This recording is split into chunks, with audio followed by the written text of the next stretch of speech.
Hey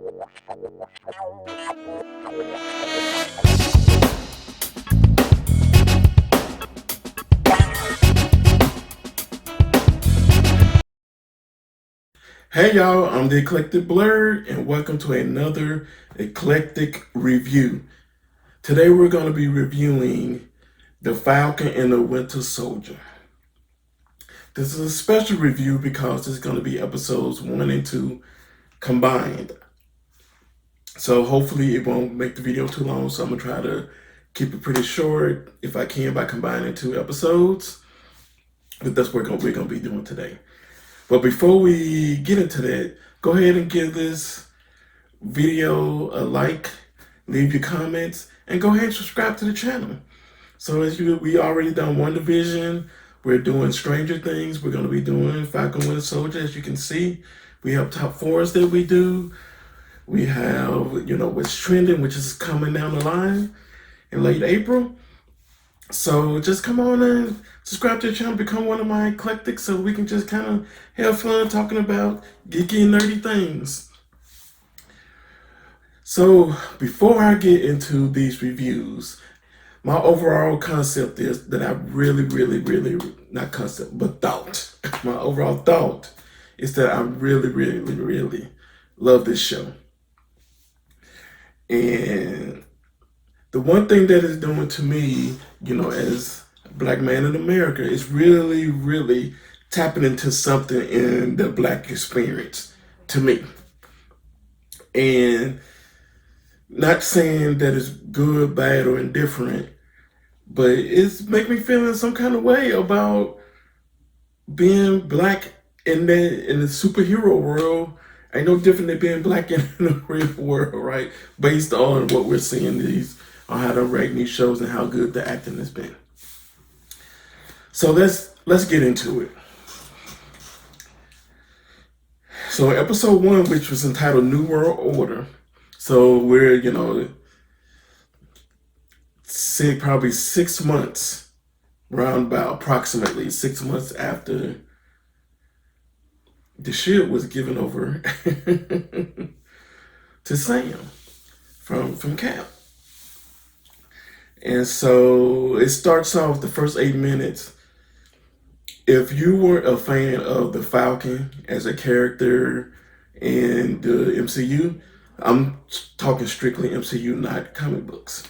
But if you weren't a fan of Sam or the Falcon in the MCU, the first 8 minutes should have made you think, of the first episode should have been like, man, dude, he nice. He nice. So you really start to have a better understanding of when things are going down and when you need someone to take care of business, that he's a part of it. Yes, he's not a super soldier or anything like that. He's not a wizard. He's just Sam with the Falcon tech, And his suit is different than what War Machine has or what Iron Man has. It has wings and it's a little different. But, this beginning should have made you respect Sam a little bit more than you probably did coming into this show. So they came out firing so you can just see, what he can do specifically with his suit. And Red Wing, oh boy, he was sweet. Red Wing is the little small part of, of the suit. It seemed like he just talked to it and Red Wing kind of do his own thing, but you never understand Stark tech, right? And so it was sweet. He did a lot of stuff. He did some hand-to-hand combat. He did stuff flying through the air. Red Wing was blowing stuff out the air, shooting things down. They shot down helicopters. They saved the hostage. All that went down in like a time period that they didn't have a lot of time to get it done. And so that was great for all the people that love the fighting and the action. The first 80 minutes should have really got them into the show. It stopped, and then they show him talking to the guy that his ground communication about the flag smashers, which is, LA, I think LSF, I forgot what they call them now, and the flag smashers, right? And so to kind of introduce the flag smashers, which are going to be in episode 2, a major part of what's going on and going to be pushing forward the action, I would say.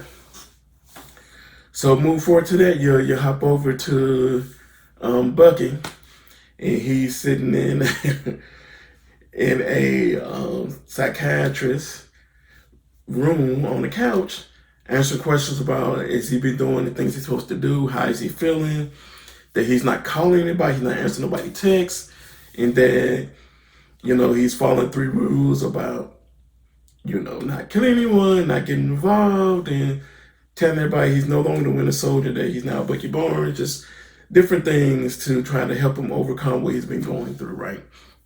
But it's federally mandated that he goes there, right? Because they pardoned him for all the stuff he's done because he was being mind controlled, right? So all that's going on, right? So we have that. Then he leaves and he goes meet the Nakamura. I don't forgot the guy name now. Goes meet the old man, I just call him. And they go to a restaurant, and the old man hooked Bucky up with the young Asian lady in there, and they go on a date. But previously, Bucky had a dream about assassinating somebody, then killing a bystander. Come to find out that the bystander was the old man's son, and he kind of befriended him, just trying to make right what he did. And the old man in the date was like, I think the bad part is he don't know what happened to his son. And Bucky's having a hard time with all of that because he has to make amends for that. And he doesn't know how, because he doesn't feel right telling him I killed your son, right? And he has a list of all the things that he wants to, people names that he wants to make right, of the things that he's done that he still remembers. But that's the one that's really eating at him, it seems like. So now you cut back to Sam. He decided to give the actual vibranium shield to the Smithsonian. And of course, the government like, oh, we're glad you're doing that. This is where it belongs, shaking hands and, doing what they do. And Rhodey's there like, bruh, what you doing? Shouldn't you took up the mantle? He's like, nah, bro. When he gave it to me, he said, how does it feel? I said, it feel like somebody else's. And to me, it's his, and nobody else can take that mantle. It's just, he's Captain America, and that's where it ends. That's it. And Brody was feeling like, man, bro, you can't always, you never know what's gonna happen. But that's where we are right now, right? And so that goes on. Then Sam goes home, Louisiana, and meets with his sister and her 2 kids who are now, young men, little boys, no longer babies anymore. And the business that she's in is still struggling. I think the parents started like a shrimping and crabbing, seafood boat. And it's struggling. And he's like, no, we can work this out. So he's trying to swoop in and work it out. She keep bringing up, no, you want to join the Air Force in the middle of everything. I've been here. So they're having the brother-sister argument normally over what we're going to do with the legacy. He wants to keep the legacy, and she's tired of fighting for the legacy because it's draining and it's financially hard. So he said, okay, we're going to go to the bank. So they make all these places to sell, and then they go to the bank. Get to the bank, in there sitting there like, and the guy like, oh, Falcon, bro, we know you. Of course, white dude, you're the Falcon. All right. But then they're like, oh, you don't have no history. And the sister's like, well, he was gone for 5 years. How are you supposed to have history? He has a history of 6 months of payment. What's going on? So basically, like, well, it's tightened up since after the blip and blah blah. So basically, the sister's like, yeah, it seems like it always tightens up on us. And for me, whoo, I felt that scene because it feels like that's what happens every day. You can be at a bank for 20 years, and the minute you say, hey, I need to get a loan to get a car or a house, they're like, well, let's look at, wait, we've been at this bank for 20 years now. All of a sudden, you're saying I don't qualify, even though I have all the things that I need. But I digress. It's just so, that scene was so real to me. And so at that point, I'm just like, man, I'm really starting to see from a Sam perspective, like, did he put the shit up out of fear or responsibility, or understanding how the people react from a black man holding that shield? Did he just think it was the right thing to do? Or was he really thinking, do we really want to get into this, hey, I'm the new Captain America thing? I don't know. It's hard to tell based on what the shows are doing. So that's basically episode O. At the end of the show, they figured out the flags, smashers, knocked up, beat down one of Sam's contacts with the Air Force. Hurt him pretty bad. Really, really, they were very strong.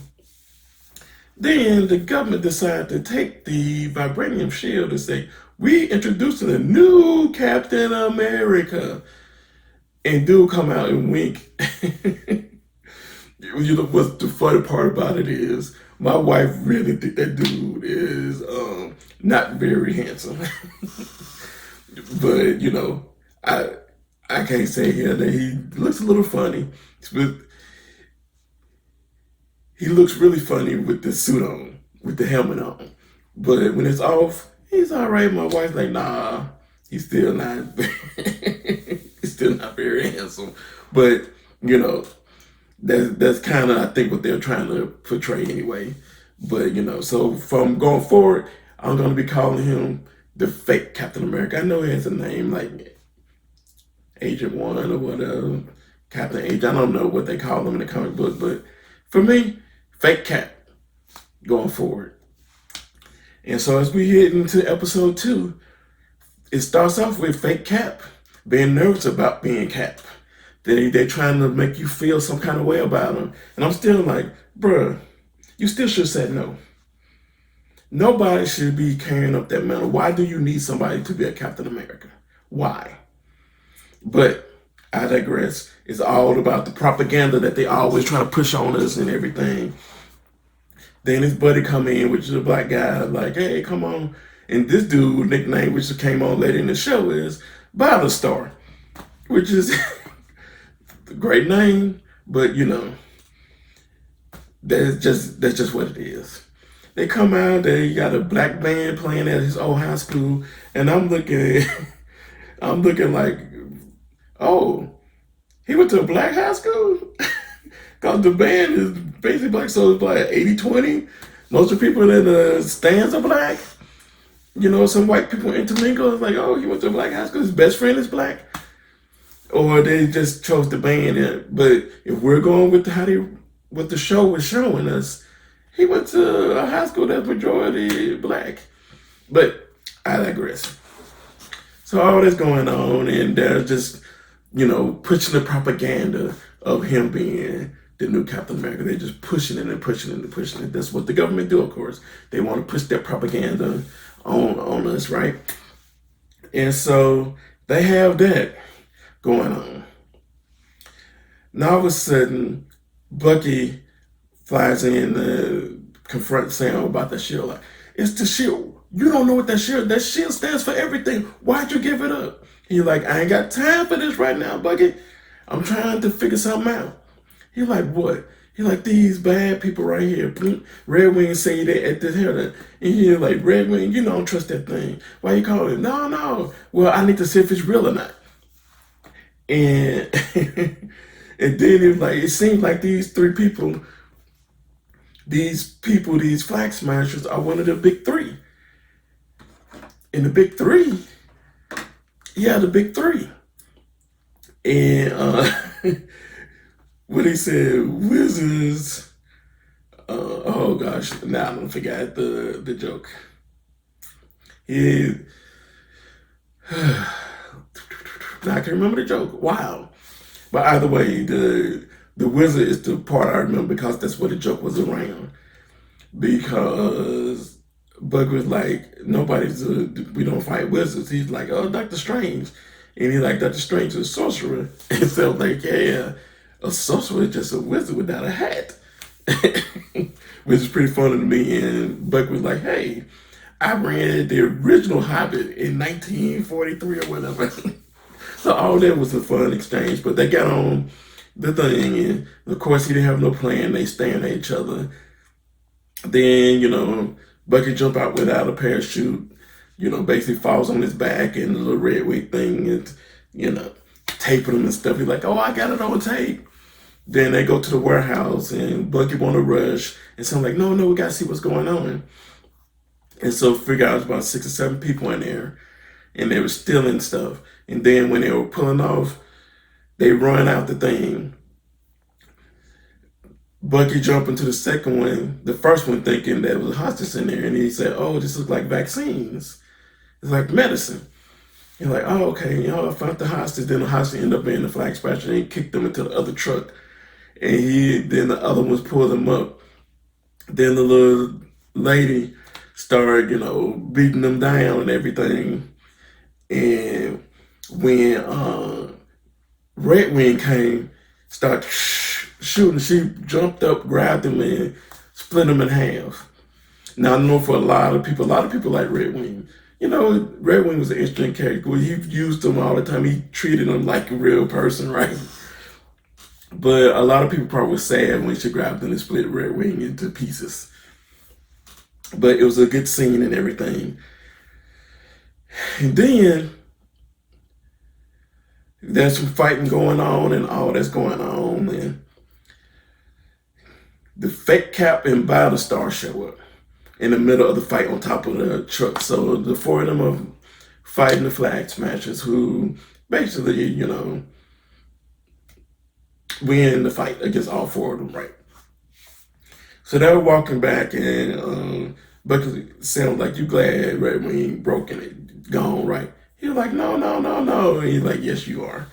But then fake Cap and Battlestar pull up like, hey, get a truck. It's a long walk. And so they get in there, just kind of, talking about it. And Bucky just like, man, I got time for these fake dudes right now. You ain't Captain America, bro. Stop acting like you are. And the government was tracking everything they were doing through Red Wing, which is, of course, the government, right? So they were doing all that. So then they get out and piss, and then Sam listening, and then all these people always want folk by their side as a follower instead of being with them. They always want to be in front with followers. And that's the difference. That's what people don't really understand about being a leader, right? But, I digress. So they get off, then they end up in this black neighborhood, and Sam talks to one of them, and this kid says, oh, you're the Black Falcon. He's like, no, I'm Falcon. He's like, but you're black. He's like, yeah, but man, I'm Falcon. Are you just a black kid? He's like, no. He's like, all right then. He's, just trying to make a point that why he got to be Black Falcon. Why he can't just be Falcon. Just because he's black don't mean anything. And I think there may be some foreshadowing about the Captain America thing. And then they go into this guy's house named Isaiah. Come to find out, Isaiah knew Bucky. Back when Bucky was the actual, I'll put a bullet in you, knife in you, Winter Soldier. Apparently Isaiah was a super soldier too for the States. And so he tore half the arm off and did other stuff. So I'm guessing that people that read the comic books probably were going ballistic right now because they put somebody in the comic book, in the movie, that no one ever thought would make the MCU. And I'm not that deep into comic books like that. So I'm the type of nerd that know about a little bit about a lot, but not a lot about a little. I don't know if that makes sense. So if you put out a comic book, I give you general synopsis of the characters, but once you start digging, somebody else will have to tell me what's going on because I'm not that good with that. But that's just me, right? But I read comic books, and there are specific comics that I like more than others. And Captain America's basically wasn't on my list of comic books that I like to read. But I digress. And the name of the second episode was Star Spangled Man. That's what I'm talking about right now.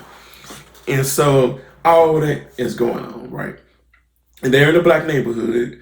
Isaiah gets mad, throws a thing against the wall, and sticks it halfway through there because he feel like the Winter Soldier. He saw the arm back and like, you finna kill me? What you in here for? And so they in there trying to figure out. And Sam just like, wait, what's going on? He just confused in there, not realizing there were other super soldiers. So Isaiah gets really mad and just kind of angry, like they put me in jail. They was taking my blood, doing all this stuff to me while you were out chilling. And so he was like really, really upset because they didn't treat him like the hero that he was, right? He kick him out. So the son or grandson, I can't tell which one, walks him out. And they go out and Sam is pissed. Like, Bucky, bruh, how you didn't tell me there was upper super soldiers for decades, son? He's like, I can't tell Steve either. It just, I didn't know what to do. He was like, man, this ain't right. And at that point, Sam on fire, right?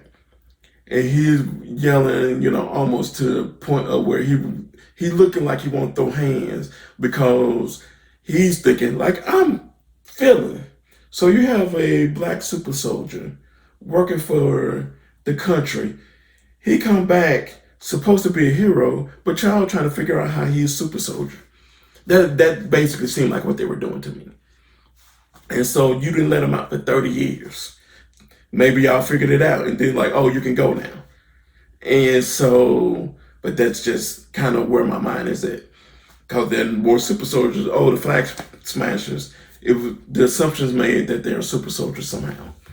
And I'm thinking that they figured something out with Isaiah by testing on him for 30 years. And they finally figured something out and let him go. And somehow the flag smashers got to whatever they were using. And I'm not sure if it's a permanent or it seems like it's temporary because they keep needing to take medicine. And I'm wondering if the new serum doesn't consistently last without medicine, being able to have to take medicine for it, but I don't know. So all that's going on, they're arguing in the middle of the street. Police come. They're coming, looking at Sam like, bro, where your white cops in a black neighborhood? Where your ID and everything? And he's like, I don't have no ID. And Buck's like, just get on my ID. Like, no, we just here talking. You said it's okay. I said it's okay. What they doing? And, he reaching for his gun, unhitching the gun, and the other cop is like, hey, they blah, blah, blah. He's like, oh, you fuck, I didn't recognize you without your suit on. I was just like, you see? They always come for black people, man. Don't matter who you are. This show is trying to show that to y'all. He's the fuck up, save the world. And they're about to put a bullet in him just because he arguing with a white man in the street. But, I digress. And I'm wondering that's probably how black cops feel when they don't have the uniform on. They're just another black man up the street and they would treat them just like that. But through all of that, Bucky forgot to check in with the psychiatrist. So he got arrested. So they go to the station and all of a sudden, fake Cap is there saying, oh, we need these two now to help solve crime. And this has to be the last session. And so basically he's going to get out if he have a last session with her. So she called Sam and Bucky in there. They go in there they're, just talk blabbing back and forth with each other. And she's like, come on, y'all. Then she makes them do like a couple techniques in order to try to solve the issues. So she's like, get closer together, get so close where they're almost on top of each other. The chairs are almost to the knees. Each other's knees are touching the chairs, right? And so then she's like, look at each other. So they staring, all of a sudden it turns into a staring contest. And so they're staring. She's like, come on, y'all, seriously. So she made Bucky say, what's wrong? And then Bucky like, why'd you give up the shield, man? Why'd you give up the shield? And Sam was like, you know what? I am so tired of you and everybody else about that shield. Get it through your thick skull that I did this. That I did this because I thought it was the right thing to do. Period. Nothing else. Now, I don't even believe that. I believe that's part of the reason they thought it was the right thing to do. I believe that he understood what it would mean for people to see a black man with that shield in his hand. Isaiah is a prime example of it. But again, I can't say that's what it is. I'm just feeling some kind of way with all the stuff that's been happening there, Sam. He basically helped save the universe. And now y'all just treating him like some brother off the street. That's what it feels like. Everywhere he goes, and now he's learned about Isaiah being a super soldier, another black dude that helped fight the war, helped fight Hydra, and then y'all treating him like an animal.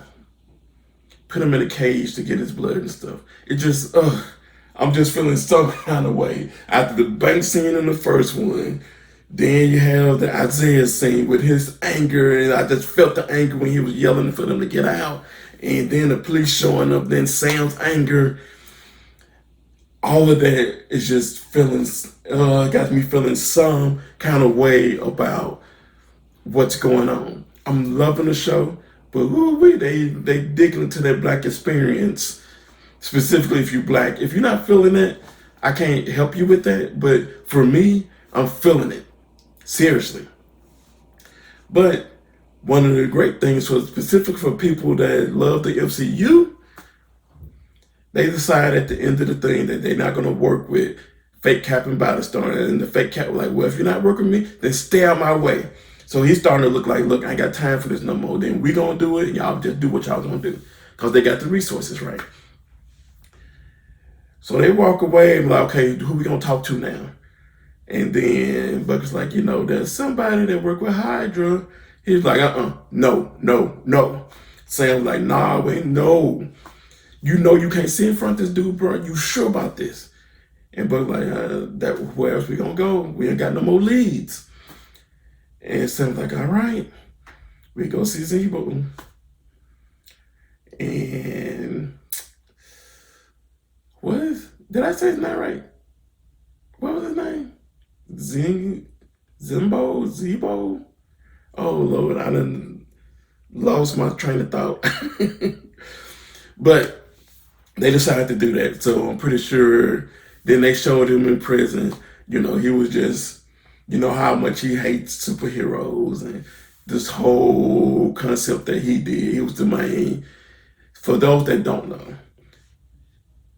he was the main character that caused the Civil War in Captain America Civil War, because he planted the seeds. He the one that spoke into Bucky's ear and made him act like the the old Winter Soldier for a little while. And he was the one that had the video showing of them the Winter Soldier killing Tony's parents, and that's why the big fight at the end happened.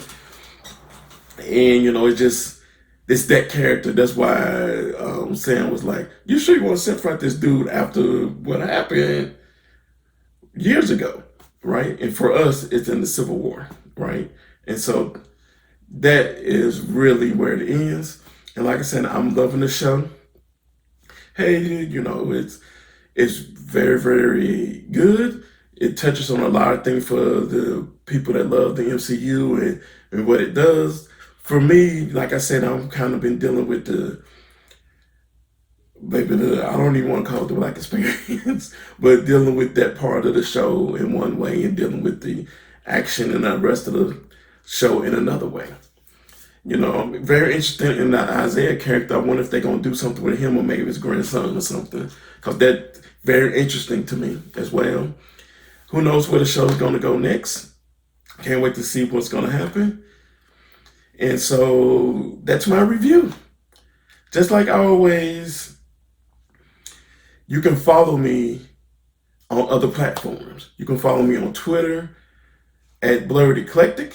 You can follow me on Instagram at _eclectic_blerd. And you can follow me, not me, but this channel on Facebook at What the Soul. We talk about a lot of different things. Everything's not going to be in a video. So it's not going to just be on YouTube. You can really get to know me in those places. And maybe I should do a video on Get to Know Me as well. So you can get to know me on YouTube. You can get to know me on Instagram and Twitter. And get to know me a little bit on Facebook. So I think that's it. Remember to like, comment, and subscribe to this video. Until next time, I'm out.